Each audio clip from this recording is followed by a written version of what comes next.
नमस्कार दोस्तों, राधे राधे। जय श्री कृष्ण। मंगलवार व्रत कथा। प्राचीन समय में ऋषि नगर में केशव दत्त ब्राह्मण अपनी पत्नी अंजलि के साथ रहता था। केशव दत्त को धन संपत्ति की कोई कमी नहीं थी। सभी लोग केशव दत्त का मान सम्मान करते थे, लेकिन कोई संतान नहीं होने के कारण केशव दत्त बहुत चिंतित रहता था। पुत्र प्राप्ति की इच्छा से दोनों पति पत्नी प्रत्येक मंगलवार को मंदिर में जाकर हनुमान जी की पूजा अर्चना किया करते थे। विधिवत मंगलवार का व्रत करते थे। ऐसा करते करते उन लोगों को कई वर्ष बीत गए, पर उन्हें संतान की प्राप्ति नहीं हुई। केशव दत्त बहुत निराश हो गए, लेकिन उन्होंने व्रत करना नहीं छोड़ा। कुछ दिनों के पश्चात केशव दत्त पवन पुत्र हनुमान जी की सेवा करने के लिए अपना घर बार छोड़ जंगल चला गया और उसकी धर्मपत्नी अंजलि घर में ही रहकर मंगलवार का व्रत करने लगी। इस प्रकार से दोनों पति पत्नी पुत्र प्राप्ति की इच्छा से मंगलवार का विधिवत व्रत करने लगे। एक दिन अंजलि ने मंगलवार को व्रत रखा, लेकिन किसी कारणवश उस दिन वह हनुमान जी को भोग नहीं लगा सकी और सूर्यास्त के बाद भूखी ही सो गई।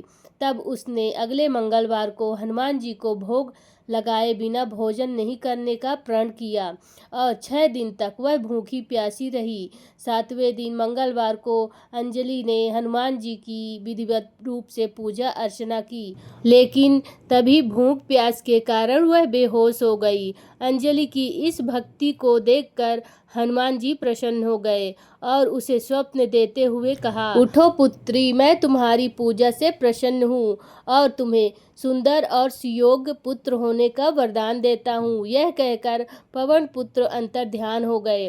तब तुरंत ही अंजलि ने उठकर हनुमान जी को भोग लगाया और स्वयं भी भोजन किया। हनुमान जी की अनुकंपा से कुछ महीनों के बाद अंजलि ने एक सुंदर बालक को जन्म दिया। मंगलवार को जन्म देने के कारण उस बच्चे का नाम मंगल प्रसाद रखा गया।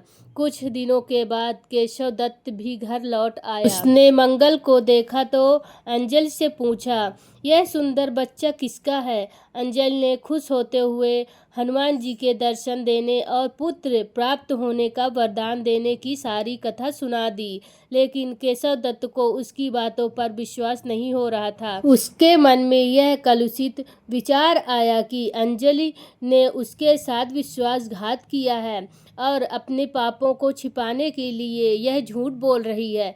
केशव दत्त ने उस बच्चे को मार डालने की योजना बनाई।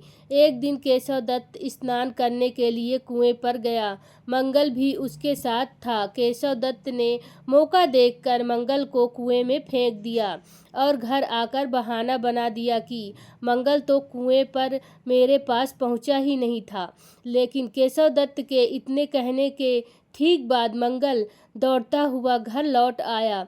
केशव दत्त मंगल को देखकर बुरी तरह हैरान हो गया।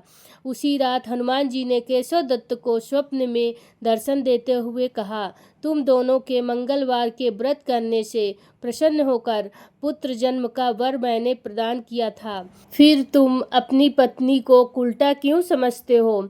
उसी समय केशव दत्त ने अंजलि को जगाकर उससे क्षमा मांगते हुए स्वप्न में हनुमान जी के दर्शन देने की सारी कहानी सुनाई। केशव दत्त ने अपने बेटे को हृदय से लगाकर बहुत प्यार किया। उस दिन के बाद सभी आनंद पूर्वक रहने लगे।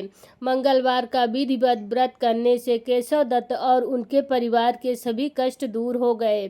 इस तरह जो स्त्री पुरुष विधिवत रूप से मंगलवार के दिन व्रत रखते हैं और व्रत कथा सुनते हैं, अंजलि पुत्र हनुमान जी उनके सभी कष्टों को दूर करते हुए उनके घर में धन संपत्ति का भंडार भर देते हैं और शरीर के सभी रक्त विकार के रोग की भी नष्ट कर देते हैं। बोलो जय हनुमान, जय श्री राम।